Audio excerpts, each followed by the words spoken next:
Hello' বন্ধু বান্ধৱীসকল, আজি বতৰৰ পাচলিৰ সৈতে এটা পনীৰৰ ৰেচিপি লৈ আহিছোঁ। ফুলকবি পনীৰ ৰেচিপি। ফুলকবিটো এনেকৈ বইল কৰি লৈছোঁ, আধা সিজা কৰি লৈছোঁ ফুলকবিখিনি।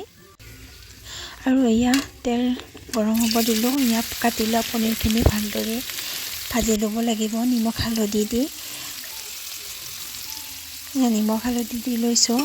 পনীৰৰ সোৱাদ অনুযায়ী ল'লে হ'ল নিমখ হালধিখিনি। এয়া ভালকৈ ভাজি লৈছোঁ। পনীৰখিনি ভাজা হৈ গ'ল। এয়া সেই কেৰাহীতে একে তেলতে ফুলকবিখিনি দি দিছোঁ, বইল কৰি লোৱা ফুলকবিখিনি।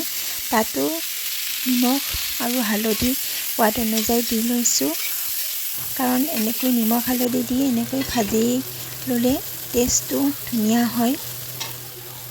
এইখিনি ভালদৰে ভাজি লৈছোঁ।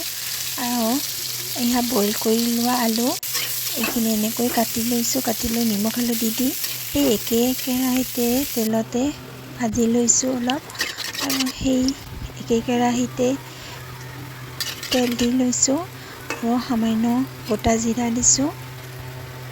আৰু এয়া পিঁয়াজৰ কলি আৰু দুটা কেঁচা জলকীয়া এইখিনি ৰঙচুৱা হোৱালৈকে ভালদৰে ভাজি ল'ব লাগিব, যাতে কেঁচা ভাৱটো নাথাকে।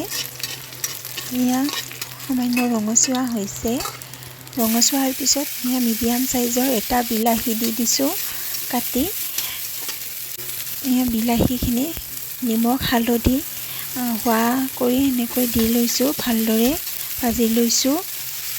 ভাজি লোৱাৰ পিছত অলপ সিজিবৰ বাবে পানী দি দিছোঁ, যাতে বিলাহীখিনি ভালদৰে সিজি যায়, নহ'লে বিলাহীৰ এটা কেঁচা গন্ধ ওলায় লাষ্টত।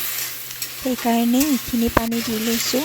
এয়া ভালদৰে সিজি গৈছে বিলাহীখিনি।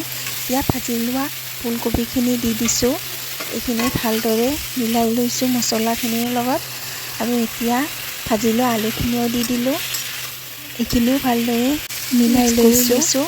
এতিয়া ভাজি লোৱা পনীৰখিনিও দি দিলোঁ। পানী দি দিছোঁ হিচাপৰ। পানী দি ধনিয়া পাউডাৰ দি দিছোঁ। এয়া ইলাচি, জালুক আৰু লং এইখিনি ভালদৰে বটি লৈছোঁ।